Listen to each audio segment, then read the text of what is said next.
थाना महमूदाबाद का केस। इसमें वाक़या ये हुआ है कि एक छोटी बच्ची है जिसकी उम्र जो है वो तुबा इरफान, ये मेरे साथ ही बैठी हैं जो रिकवर हुई हैं। इनकी उम्र 9 से 10 साल के करीब है। तो इनके घर में जो पहले 7 किराएदार जो रहती थी, उन खातून ने इनको जो है वो अगवा किया। वहाँ से ये छोटी बच्ची को लेके जो है वो अगवा करने के बाद इन्होंने जो इनके वालिदैन हैं उन्होंने थाना महमूदाबाद में एफ़आईआर करवाई। फिर एफ़आईआर के बाद इसको हमने भी टेकअप किया हुआ था, इशू को हमारे पास भी आया, तो इस पर हम काम कर रहे थे। तो ये बच्ची अल्लाह का शुक्र है कि बाहिफाजत जो है वो ये बाजियाब होगी। इसको हमने AVCC ने कार्रवाई करते हुए हमने अपनी टीम तश्कील दी, उस पर कार्रवाई करके हमने इसको बाजियाब करवाया। इसमें एक दूसरा कहने का मैसेज डिसमिनेट करने का मकसद एक ये भी है कि जितने भी आप लोगों के घरों में बच्चे हैं, जितने भी कम उम्र के बच्चे हैं, उसका इनका मोडस ऑपरेंडी ये था कि ये किराएदार किराए पे ये इनकी खातून इनके साथ रही हैं कुछ अर्सा, और इन्होंने पहले बच्ची को मानूस किया है। तो बच्ची को मानूस करने के बाद इन्होंने मोबाइल फ़ोन इस्तेमाल किया है ताकि अपनी बेटे के थ्रू इस बच्ची को मोबाइल फ़ोन के ऊपर आदी बनाया है इनके ऊपर, वो अपने मोबाइल पे चीज़ें वगैरह दिखा के, ताकि बच्ची इन पे ट्रस्ट कर सके। जब बच्ची इन पे ट्रस्ट करना शुरू किया है तो वही खातून दोबारा से इनके घर गई है। तो इस बच्ची को, क्योंकि वो बच्ची मानूस थी, तो इनको बताया कि मैं आपको कुछ चीज़ें ख़रीद के देना चाहती हूँ, तो आप मेरे साथ चलो। तो फिर ये बच्ची जो है वो इनके साथ गई है। तो वहाँ से इन्होंने इसको मनसूबाबंदी ये की हुई थी कि उसको पंजाब ले जाएंगे। इसको इन्होंने जो है वो नशा व अद्वियात भी पिलाई हैं। बच्ची ने खुद जो है वो ये भी बताया। इसके बाद जो है वो जब पुलिस ने कार्रवाई की है तो इस बच्ची को हमने बाजाब करवा के वापस लेके आए हैं। तो जब हमने इनसे पूछा कि आपको इन्होंने किस तरीके से जो है वो मोडस ऑपरेंडी क्या है, तो इन्होंने कहा कि ये जो औरत थी ये पहले हमारे साथ एसोसिएट हुई है, हम इसको जानते नहीं थे। तो इसमें ये भी रिक्वेस्ट है कि कोई भी जितने भी वालिदैन हैं वो अपने बच्चों को एटलीस्ट जो है वो अपने साथ रखें और किसी ऐसे बंदे के साथ मानूस ना होने दें जिस बंदे को वो खुद नहीं जानते। तो इसलिए ये इनका मैसेज देना भी ज़रूरी है। तो दूसरा केस है वो जी मोटिव अभी हमारा मज़ीद तफ्तीश में इनके सामने आएंगे। अपेरेंटली तो हमें यही है कि इन्होंने इसको ले जाके आगे फर्दर सेल कर देना था। इसमें TIP के सेक्शन भी लगे हैं, ट्रैफिकिंग इन पर्सन का भी सेक्शन लगा है इसमें। जी ये अपर गिदरी के एरिया से ये जो इनकी बाजियाबी हुई है, और ये थाना महमूदाबाद से इनको वहाँ से अगवा किया गया था 11 तारीख को, और रिकवरी इनकी हमने जो है वो एक दिन बाद कर ली। ये इतने सारे पैसे रखे हैं, ये किसके पैसे हैं? ये BMW गाड़ी खड़ी है, कौन है इस गैंग का, ज़रा बता दें। अच्छा, ये सारा केस अभी तक ये क्रिप्टो करेंसी का केस है, और ये हमारे पास जो है वो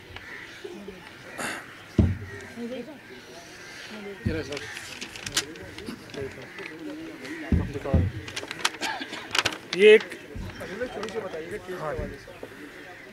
ये 25/12 को इंसिडेंट वक़ुआ हुआ था। 25/12 को एक अरसलान मलिक नाम के जो है वो एक इन्फ्लुएंसर हैं क्रिप्टो के, उनको कुछ प्राइवेट बंदों ने और पुलिस मोबाइल में उठा के लेके गए थे। फिर इनके मोबाइल से जो है वो रकम ट्रांसफ़र की थी क्रिप्टो, जो FIR के मुताबिक 30,40,000 USDT के लगभग है। फिर उसका क्रिप्टो करेंसी का अकाउंट खाली करने के बाद जो है वो उसको ब्रिगेड की हदूद में उनको फेंक दिया था। वहाँ से फिर उसके बाद ये FIR दर्ज हुई, फिर ये AVCC में आई, हमने इसके ऊपर फिर टीम तश्कील दी, काम करना शुरू किया। फिर जो मेन इसमें मरकज़ी मुल्ज़िम था हारिस सिद्दीकी, उसको हमने पकड़ के, जिसने अपने मोबाइल में ये रकम मुंतकिल की थी, वो हमने गिरफ़्तार किया। फिर उसी गिरोह के मज़ीद बंदे हमने गिरफ़्तार किए। टोटल 8 गिरफ़्तारियाँ इसमें हमने अब तक की हैं, और इसमें जो रकम हमने बाजियाब की है वो अब तक 1,20,00,000 के लगभग है। और इसके अलावा जो हमने फ़ंड्स इनके सिक्योर किए, क्योंकि ये क्रिप्टो है, इनके एक्सचेंजेस हैं, तो इनकी थोड़ी टेक्निकल साइड पे जो हमने मोबाइल रिकवरी की है उसके तहत इनके 1,20,000 USDT के लगभग रकम जो है वो सिक्योर हुई है। फ़ंड्स उन्होंने ट्रांसफ़र किए थे वो इनके अकाउंट्स पे सेफ़ हुए हैं। तो इसमें एक मर्सिडीज़ कार है जो इसमें केस प्रॉपर्टी हमने बनाई है। वो जो मरकज़ी मुल्ज़िम है उसने ये ख़रीदी थी। जो ही उनके पास ये रकम आई तो उसकी मालियत अराउंड 70 to 80 के दरमियान में उसकी मालियत बनती है। ये बताइएगा कि पुलिस एहलकार इसमें मुलव्वस है, डिपार्टमेंट के पुलिस एहलकार हैं और क्या क्या चीज़ें अब तक सामने आ चुकी हैं? कितने पुलिस एहलकार और कितने हैं इसमें? जो पुलिस मोबाइल जो मौके पे सीसीटीवी फुटेज इसकी जो वायरल भी हुई थी और जो हमने सिक्योर हमने जो की थी, एक पुलिस मोबाइल जो है वो सीपैक्स से रिले डिपार्टमेंट से, एक जो है पुलिस मोबाइल वो सीटीडी की थी। सीटीडी में जो एहलकार था वो अली रज़ा, वो इसमें मरकज़ी मुल्ज़िम है और वो इसमें से उनसे तकरीबन हमारी जो है वो कुछ हद तक उनसे रिकवरी भी अभी हुई है, लेकिन वो अभी हम जो कोशिश कर रहे हैं कि उसको भी जल्द अज जल्द अब गिरफ़्तारी करके शामिल तफ्तीश करें। सीटीडी का जो एहलकार इसमें जिसका नाम अली रज़ा बताया गया है, उसकी गिरफ्तारी के लिए अब तक कहाँ कितनी कार्रवाई की गई है? गिरफ्तार होता है तफ्तीश में अगर वो किसी अपने अफसराने बाला का नाम लेता है कि वो मुलव्वस है तो उनके खिलाफ कार्रवाई करेंगे क्या किसी प्रेशर में दबाव का तफ्तीश जो है वो शिकार होगी? देखिए, प्रेशर का तो मैं नहीं समझता, अभी तक हमें कुछ ऐसा प्रेशर कहीं से भी नहीं है। वो तो आपके जो हमारा जो महकमाना कार्रवाई होती है वो तो लाजमी होती है, हम अपनी रिपोर्ट्स भिजवाते हैं। हमारी जो तफ्तीश है अभी तक वहाँ के हद तक तो जो मुलव्वस हैं 2 पुलिस एहलकार वो हमने गिरफ़्तार किए हैं। एक मेन अली रज़ा की है, उससे भी हमारा रिकवरी का मतलब वो एक प्रोग्रेस है उस हवाले से। तो इंशाल्लाह वी आर होपफुल कि वो गिरफ़्तार होंगे। बाकी फ़र्दर स्टेटमेंट उसी की है, जिस तरीके की स्टेटमेंट आएगी हम इंशाल्लाह उस पर काम करेंगे। गिरफ्तार पुलिस एहलकार को कौन से इलाके से करा है? 2 गाड़ियाँ बरामद हुई है, एक BRV भी है, आपने एक गाड़ी शो करी है और मुल्जिम को लालकाना से गिरफ्तार करके लाया गया, उसकी भी खिलाफ बता दें। कौन से मुल्जिम की बात करें? 8 मुल्ज़िमान गिरफ्तार है। जी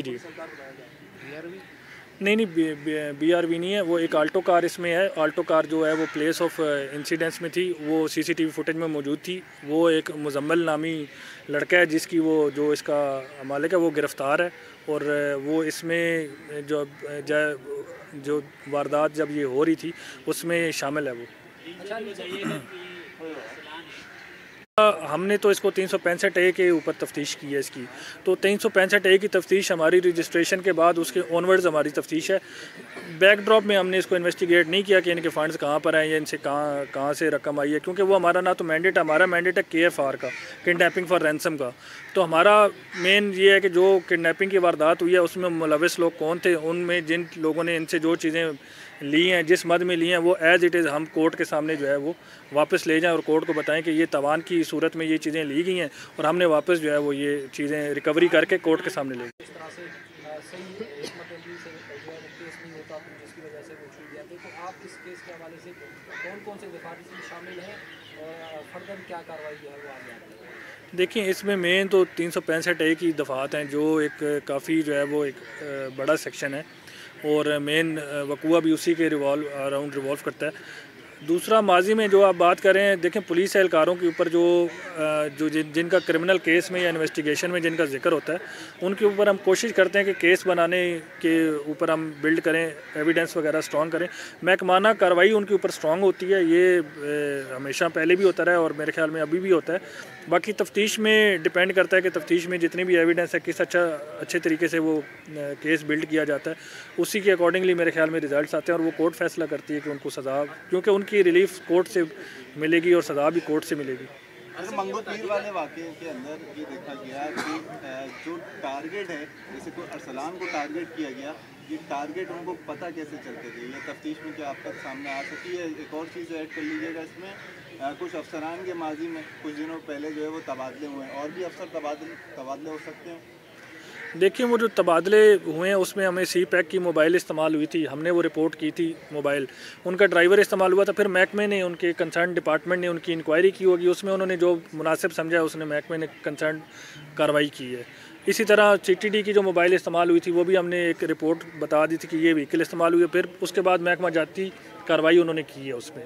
अब इसमें दूसरा एक, हाँ जी, टारगेट इन्होंने इस तरीके से किया है कि इन्होंने ब्रोकर्स को जो है वो हायर किया है, पहले फेसबुक के थ्रू इन्होंने डील की है, फेसबुक के थ्रू उनको बताया कि हम जो है वो ये USDT की करेंसी ख़रीदना चाहते हैं, तो आप हमें किसी बंदे से ये करेंसी अरेंज करके दें USDT। उन्होंने, वो बंदे जो ब्रोकर थे, उन्होंने इस बंदे को जो है वो अरसलान मलिक जो इसके कंप्लेनेंट हैं उनसे रब्ता किया और उनको कहा कि मेरे पास बायर हैं, तो आप हमें जो है वो ये हम वो ख़रीदना चाहते हैं क्रिप्टो की मद में। तो इस तरीके से उन्होंने जो है वो इनिशिएट किया इसको। फिर उन्होंने जब इनको डील करने के लिए जहाँ पर बुलाया, वहाँ पर फिर कॉल करके वो जो हारिस नामी शख्स है वो इस तरफ से बायर भी बना हुआ था और दूसरी तरफ इनके साथ भी जो मुल्ज़मान है इनके साथ भी मुलविस था। तो उसने कॉल करके इनको बुलाया और फिर ये इनको उठा के ले गए, फिर इन्होंने ट्रांसफ़र कर दिया। 1,20,000 USDT आप बता रहे हैं कि आपने सिक्योर किए, रिकवर नहीं हो सके। तो ये बता दीजिए, एक तो सिक्योर किए और फिर बाइनेंस से कोई रब्ता हुआ है आपका? हमने, हाँ जी, हमारी जो प्लेटफॉर्म्स हैं जो हमारी तरफ से ईमेल हमने कर दिए ताकि उनको ये मालूम हो जाए कि ये जितने भी फ़ंड्स हैं ये फ्रॉडुलेंट है फ़ंड्स हैं, तो वो इनके ऊपर अपने हिसाब से जो ट्रैकिंग करनी है वो कर दें। और वो उनके नॉलेज में है, बाकायदा हमारी कोरेस्पोंडेंस जो हमारी पार्ट पे होनी थी वो हमने कर दी उनके साथ। रिकवरी डॉलर्स की मत में, USDT की मत में कोई रिकवरी है? देखिए, रिकवरी तो वो अभी एक जो है वो वर्चुअल करेंसीज़ हैं और वर्चुअली तौर पे वो ट्रांसफ़र हुए थे। वर्चुअली तौर पे वो रिकवर हो जो है वो जब वो फ्रीज़ होंगे तो हम उसको कह सकते हैं कि वो रिकवर है, क्योंकि वो फ्रीज़ हो गए हैं फ़ंड्स। अब जब ओनर उसकी वो क्लेम देगा तो वो उनको जो उनकी कंसर्न एक्सचेंजेस हैं वो अनफ्रीज़ कर देंगी। ये अब उनका काम है कि वो वहाँ से करवाएं। हमारा काम था वो डिवाइसेस ले लेनी, वो डिवाइसेस रिकवर करनी जिन डिवाइसेस के थ्रू ये आगे जो है वो मुंतकिल किए गए, तो वो डिवाइसेस हमने रिकवर किए हैं। ये क्लियर कर दिए टोटल अमाउंट जो रिकवर है आपके सामने रखा है, ये टोटल कितना है और कितना रह गया जो रिकवर होना है? देखें, ये जो रकम है ये 1,20,00,000 के करीब है ये अमाउंट, पाकिस्तानी करेंसी है। हाँ, और इसमें जो है वो मज़ीद 9 लाख का प्राइस बॉन्ड भी है जो हमने अभी रिकवर किया। 1 करोड़ के अलावा वो 1,20,00,000 के अलावा है जो 9 लाख का प्राइस बॉन्ड। जी जी। शुक्रिया।